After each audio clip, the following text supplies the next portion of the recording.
পহেলা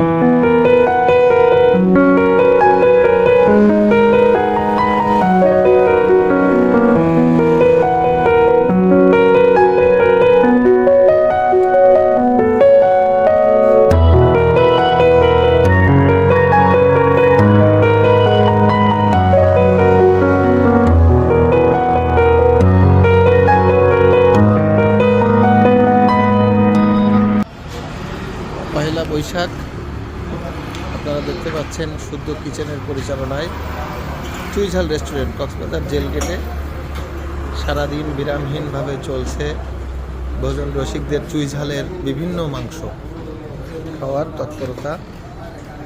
এখানে সব কাজ চলছে, সব গাড়ি রেখে লাইন দিয়ে সব লোকে খাচ্ছে।